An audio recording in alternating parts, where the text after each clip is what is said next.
کرو.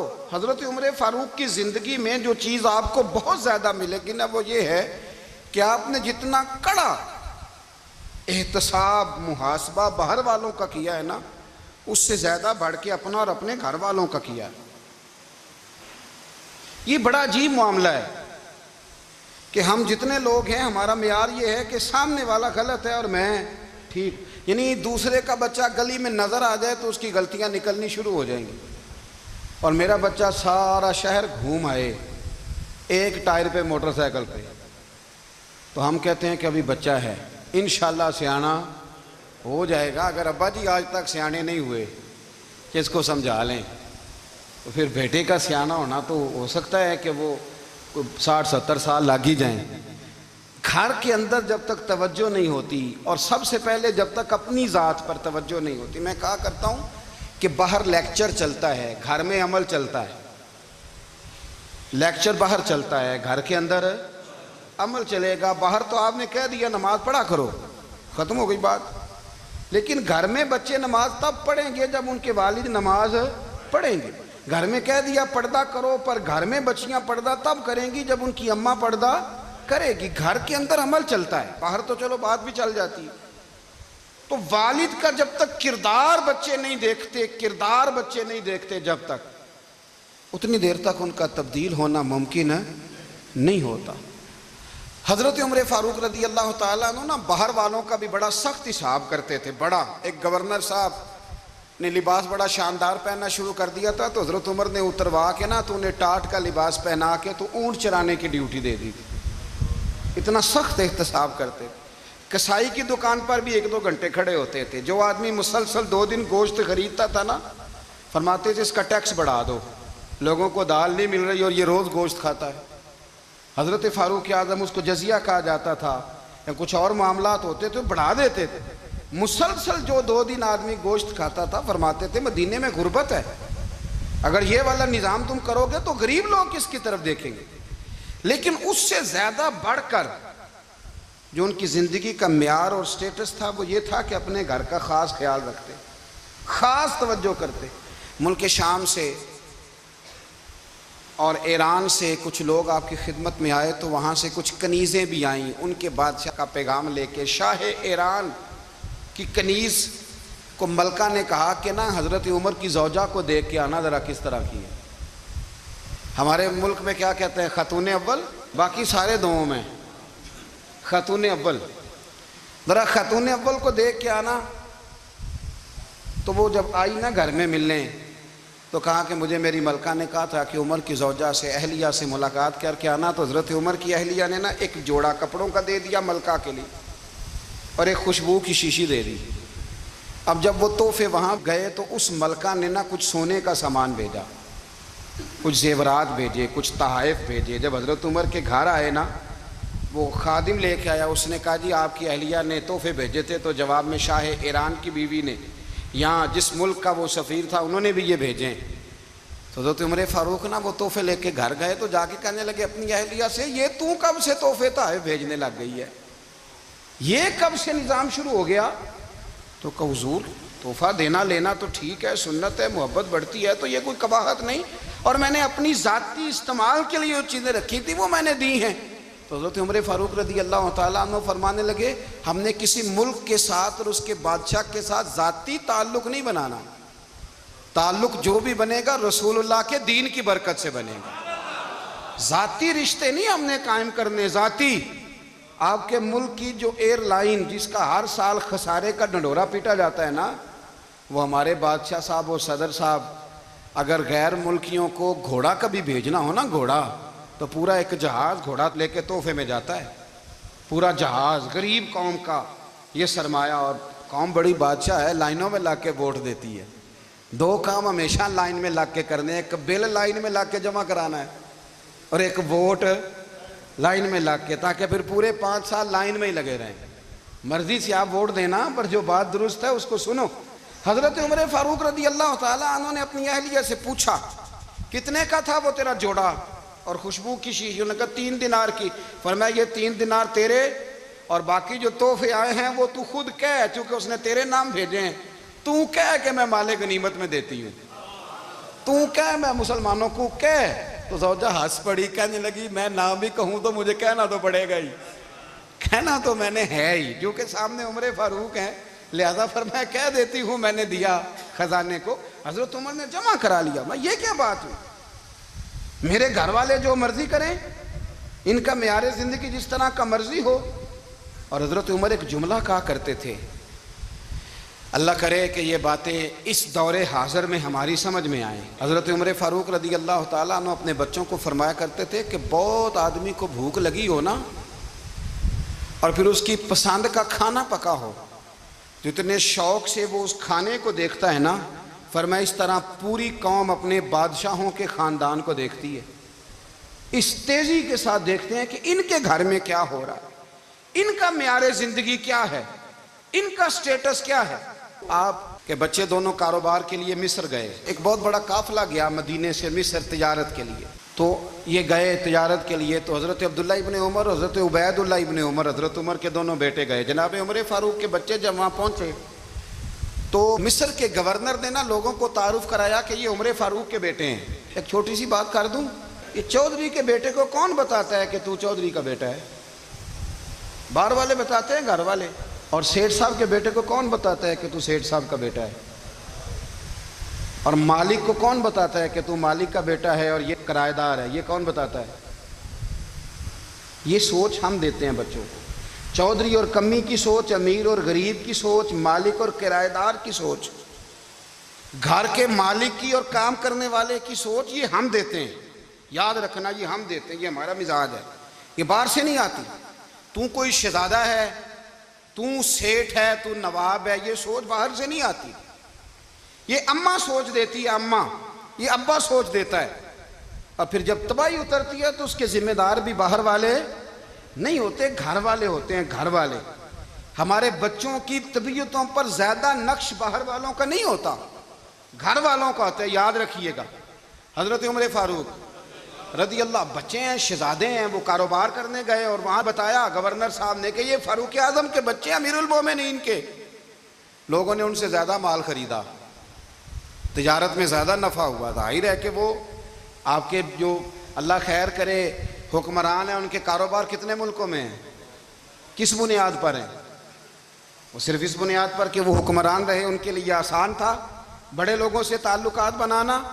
حضرت عمر فاروق رضی اللہ تعالیٰ عنہ کے بچے ڈھیروں مال کما کے جب واپس آئے نا, تو حضرت عمر سے آ کے بچوں نے بطور محبت کا, ابا جی اللہ نے بڑا ہی فضل کیا ہے, بڑا مال کمایا الحمدللہ, یہ دیکھیں کتنا نوازا ہے. تو حضرت عمر کہنے لگے سارے قافلے نے اتنا ہی کمایا ہے, سارے قافلے نے اتنا ہی کمایا ہے؟ کہ حضور نہیں, سارے قافلے نے اتنا نہیں کمایا, سب کو اتنا نہیں ملا. وہ تو وہاں گورنر صاحب نے لوگوں کو تعارف کرایا تھا کہ یہ عمر کے بچے ہیں, تو لوگوں نے پھر ہم سے بڑا ہی خریدا. تو حضرت عمر فرمانے لگے ٹھیک ہو گیا, میں بات سمجھ گیا ہوں, اس طرح کرو جو تمہاری اصل زر تھی نا, جو راز تھی, وہ رکھ لو اور باقی سارا مال خزانہ میں جمع کرا دو. اس لیے کہ یہ تم نے تجارت نہیں کی, یہ تم نے اپنے باپ کا نام بیچا ہے, یہ تم نے امیر المومنین کے بیٹے ہونے کا فائدہ اٹھایا ہے.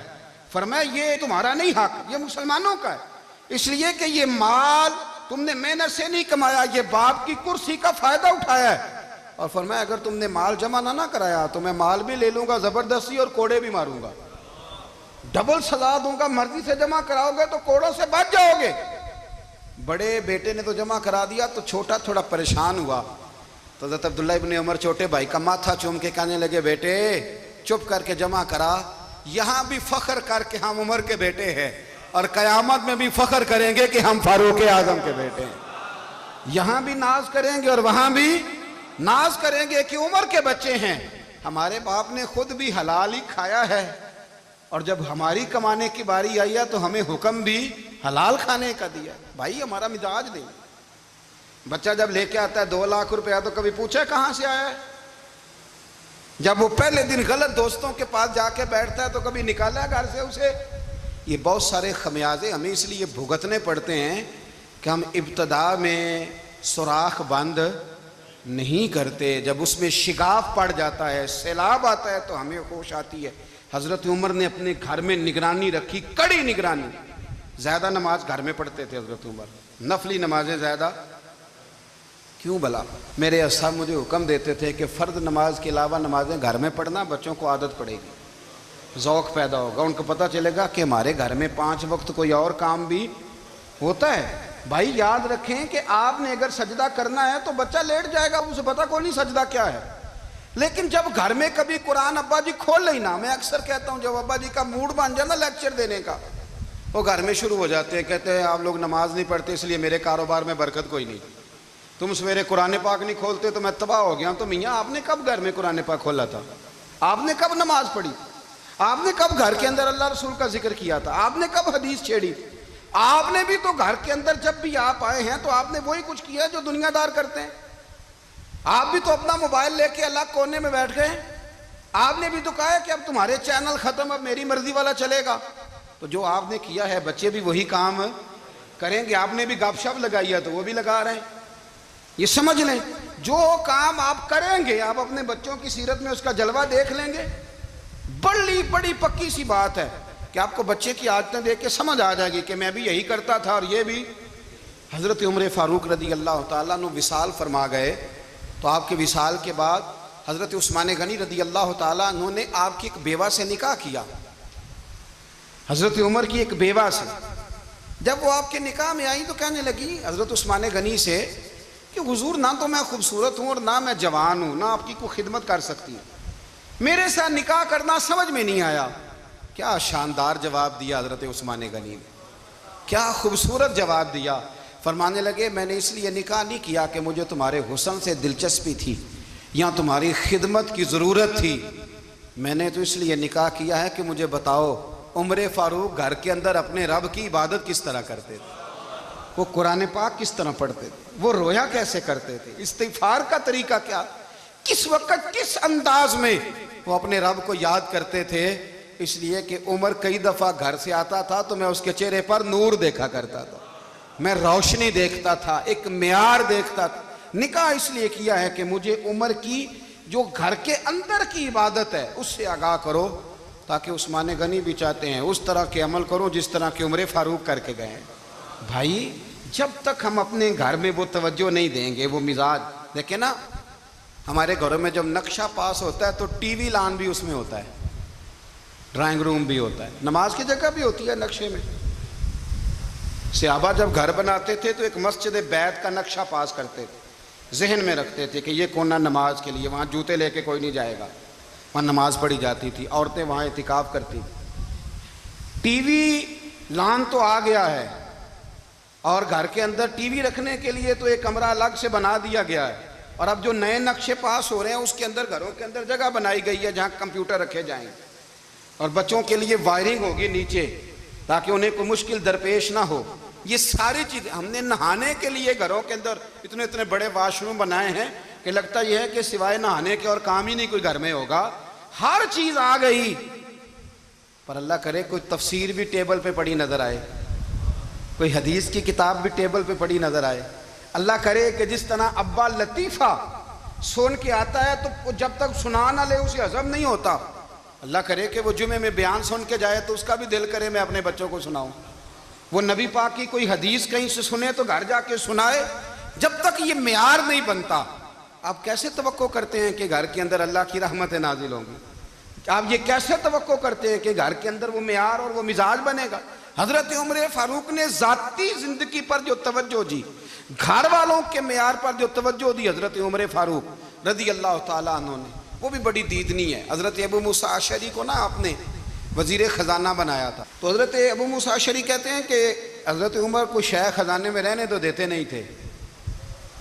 ایک دن نا میں صفائی کر رہا تھا اس کمرے کی جس میں خزانہ رہتا تھا۔ ہمارے تو ملک میں جو جاتا ہے وہ صفائی کر کے ہی جاتا ہے، اللہ خیر کرے، اور خیر معیار بدلتا ہے۔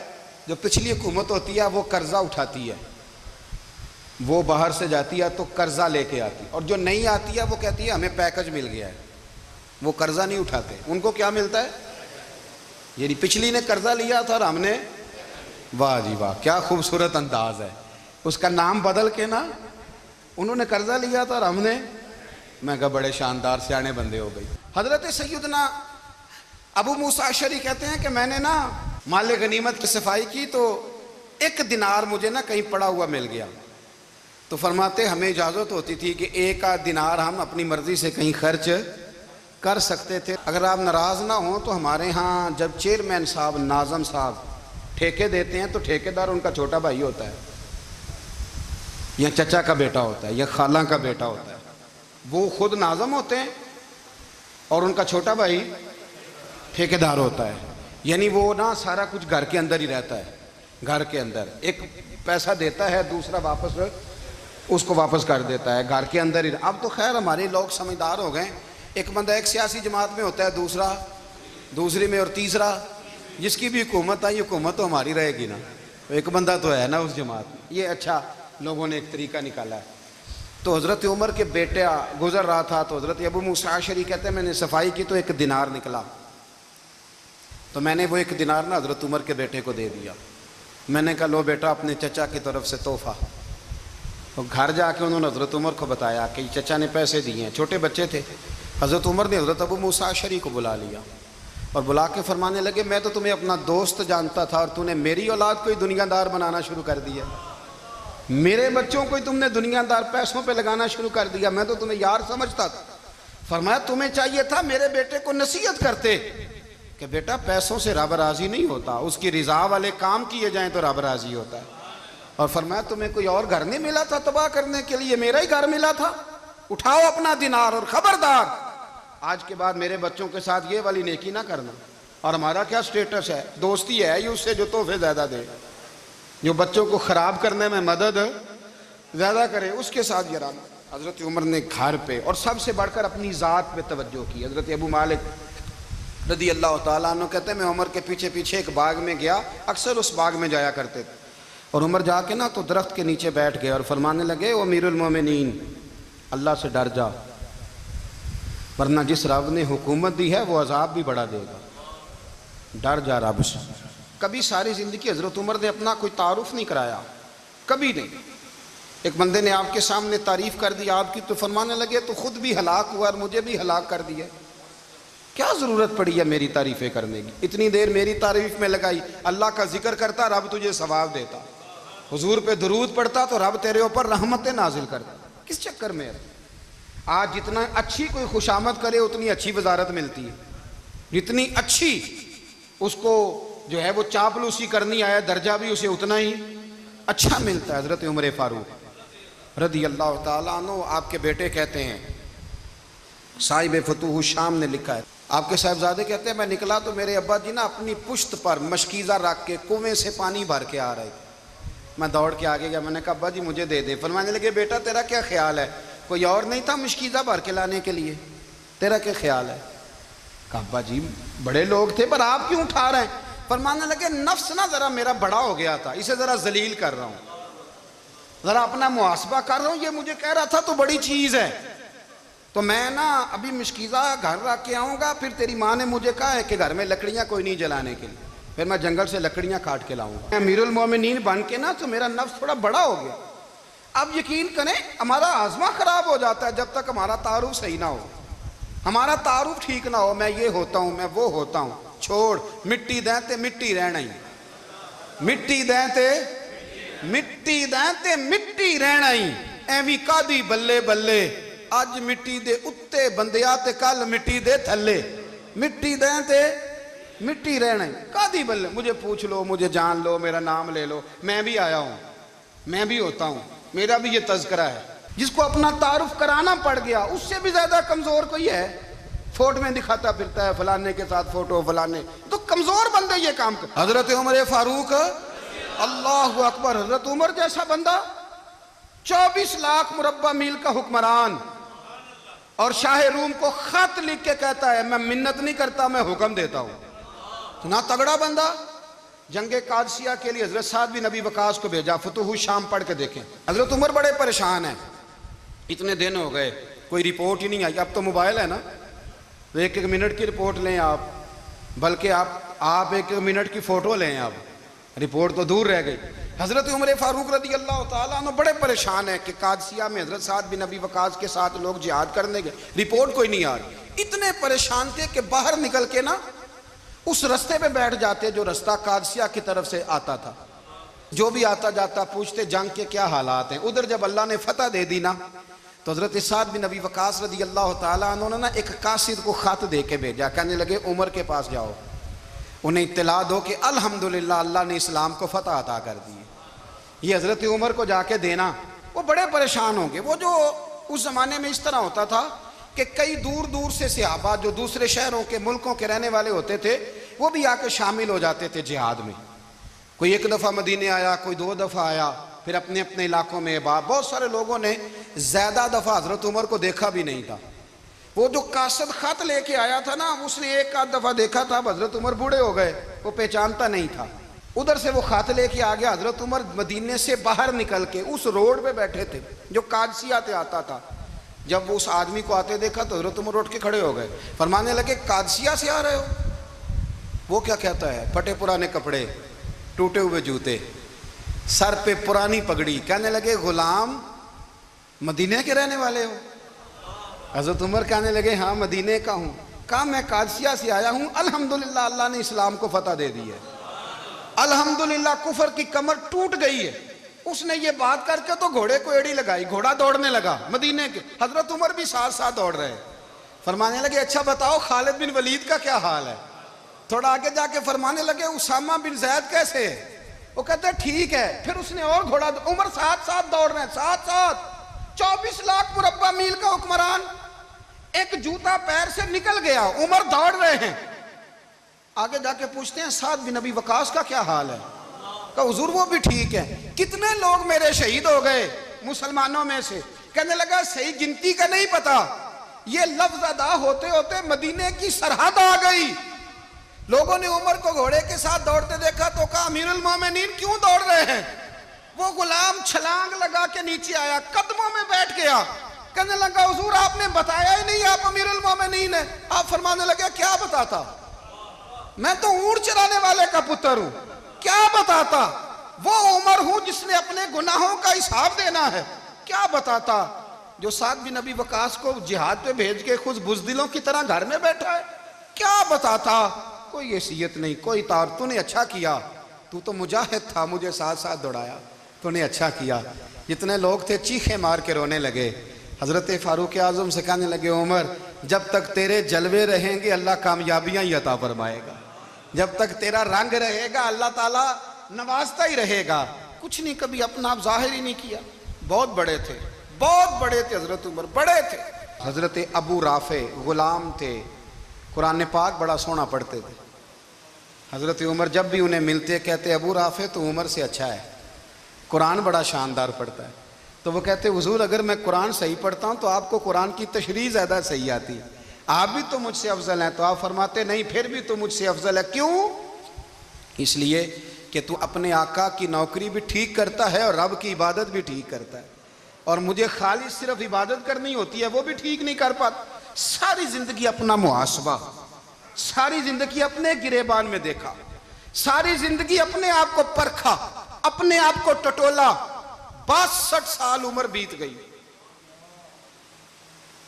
حضرت حذیفہ بن یمان ایک صحابی تھے, میرے نبی کریم علیہ السلام نا ان سے راز کی باتیں کرتے تھے. ہر بندے کا ہاضمہ ٹھیک نہیں ہوتا, سب سے راز کی بات نہیں کرنی چاہیے. حضرت حذیفہ بن یمان کہتے ہیں حضور راز کی باتیں بتاتے.